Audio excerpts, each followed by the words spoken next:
Hey everyone, welcome back to Easy Speak World with Maya and Ethan, your favorite place where you learn real English through real conversations.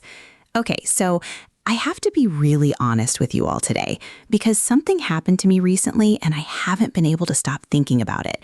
And I know so many of you are going to feel this in your chest the moment I say it. I was scrolling through social media, right?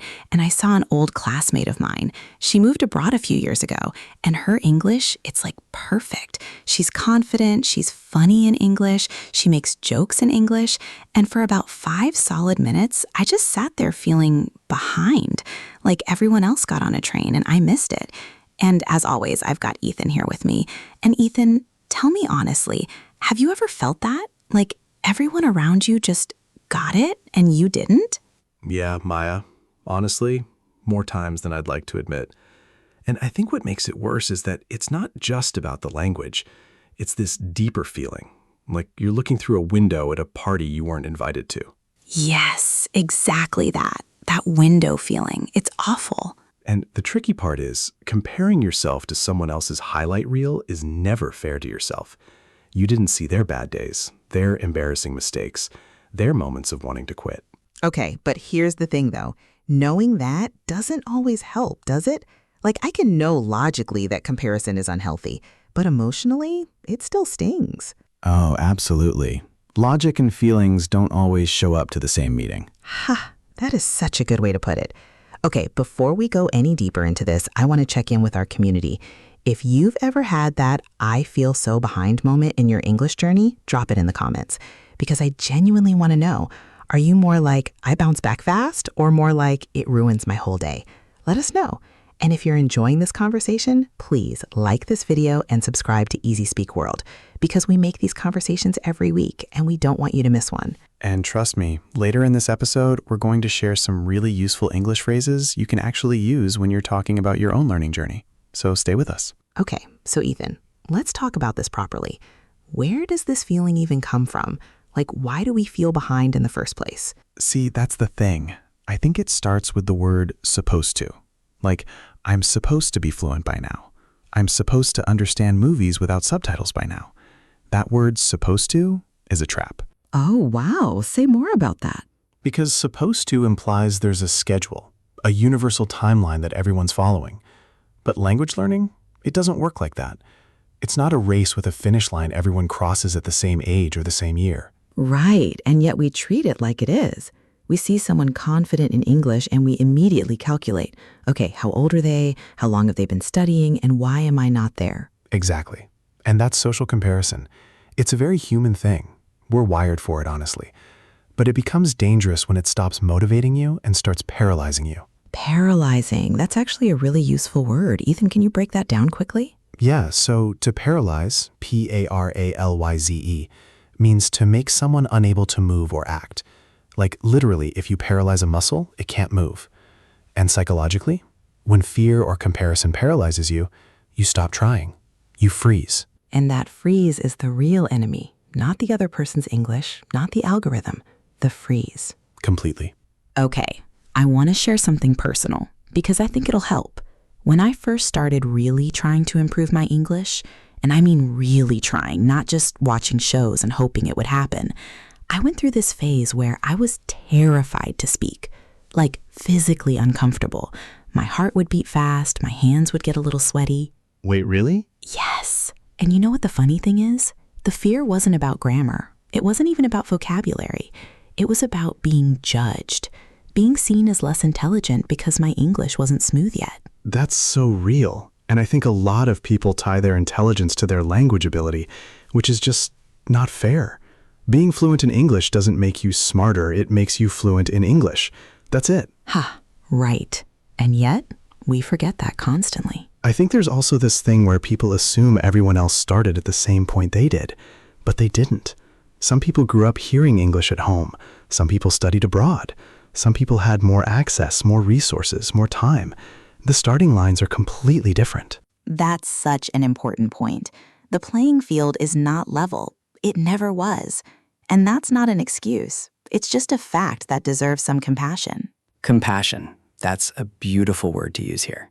Oh, let's actually do that one, compassion, because I feel like a lot of English learners hear this word but don't quite feel it. Yeah, so compassion, C-O-M-P-A-S-S-I-O-N, it means a deep awareness of someone's suffering, combined with a genuine desire to help. But here's the key thing. You can have compassion for yourself. It's called self-compassion. Self-compassion, like being your own friend, basically. Exactly. Imagine your best friend came to you and said, "I feel so behind. Everyone's better than me." What would you say to them? I'd say, okay, first of all, stop. Second of all, look how far you've come. And third, comparing your chapter 1 to someone else's chapter 10 is never going to help you. Right. And now, why don't we say those things to ourselves? Because we're meaner to ourselves than we would ever be to anyone we love. Sadly, yes. Okay, let's take a little breather here because this is getting deep in a good way. And I want to make sure we're also giving you some really practical stuff you can use. Ethan, what are some natural English phrases people can use when they're talking about their learning journey, like in a real conversation? Great question. So the first one, and this is a phrase that sounds incredibly natural, is "I'm still figuring it out." Not "I'm bad at English," not "my English is terrible," just "I'm still figuring it out." I love that. It's honest without being self-destructive. Right. And it signals progress, like you're in the process of figuring it out. Another one, "I'm a work in progress." That phrase is warm, it's humble, and native speakers use it all the time. Oh yes, a work in progress. It means you're not finished yet, but you're actively being built. I use this one personally. And then there's "I'm getting there." It's simple, it's confident, and it leaves room for where you currently are without being embarrassed about it.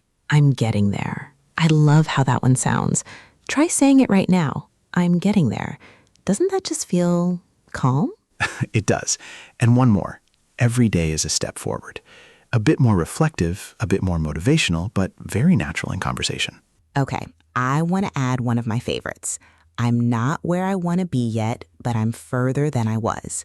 This one I actually wrote in my journal once, and I think it's a really powerful thing to say to yourself and out loud in English conversation. That's a beautiful one. And grammatically, it's a great model, too.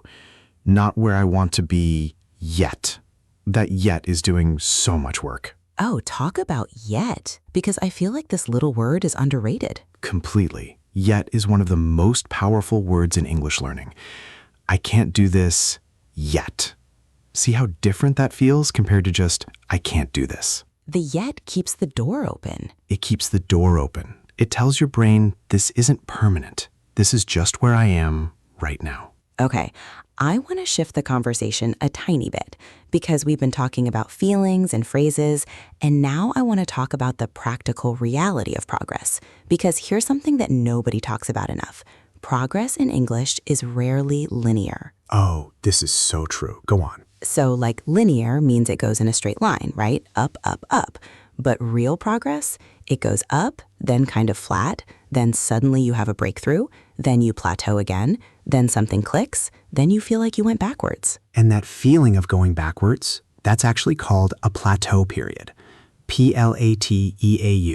It's a French origin word. A plateau is a flat area. Like geographically, it's a raised flat land. But in learning, it means a period where you feel like you've stopped improving. And it feels terrible. But feels terrible. But here's what's actually happening during a plateau. Your brain is consolidating. It's organizing everything you've already learned. It's like a computer running updates in the background. You're not going backward. You're processing. Okay, that is genuinely reassuring because I've had so many plateau moments where I thought, that's it. I've hit my ceiling. This is as far as I go. And then what happened? And then something would click. A conversation, a podcast, a word I'd heard 100 times finally making sense. And suddenly I'd feel like I'd jumped a level. Right. So the plateau isn't the end. It's the calm before the click. Ooh, I like that. The calm before the click. Ethan, you should put that on a mug. I'll consider it. Okay, so let's talk about one more thing before we wrap up, because I think this is the part people most need to hear. What do you do on the days when you just don't feel like it? When the motivation is gone, the energy is low, and English feels like a mountain you don't want to climb. So I think the first thing is you don't need motivation every day. You need habit. And those are two very different things. Explain that. Motivation is a feeling. It comes and goes. You can't control it. Habit is a system. It happens whether you feel like it or not. So on the days you're motivated, great. Go deep, study hard, do extra. On the days you're not motivated, you still show up, but you lower the bar. Lower the bar? Like, today I'm just going to listen to 10 minutes of English. That's it. Or today I'm just going to read one paragraph. Or today I'm just going to repeat 5 sentences out loud. Small, consistent. That's what builds fluency over time, not heroic sessions that burn you out.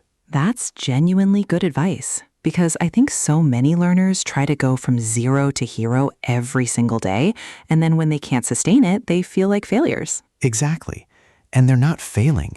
The approach was just unrealistic. So the takeaway there, lower the bar on hard days, show up anyway. Consistency beats intensity. Every time. Okay, we're coming to the end of this episode, and honestly, I feel like I needed this conversation myself today, so I hope you did too. Let me give you the emotional takeaway first. You are not behind. You are on your timeline, and your journey, with all its plateaus and fear and breakthroughs and bad grammar days, is valid. It is real, and it is yours. And the practical takeaway, use the phrases we talked about today. I'm still figuring it out. I'm a work in progress. I'm getting there. Say them, write them, own them. They'll shift how you feel about your journey. And the reflection for this week? Just ask yourself honestly, am I comparing my beginning to someone else's middle? Because if you are, be kind to yourself about it. Notice it and redirect. And if this conversation helped you, even a little, please subscribe to Easy Speak World.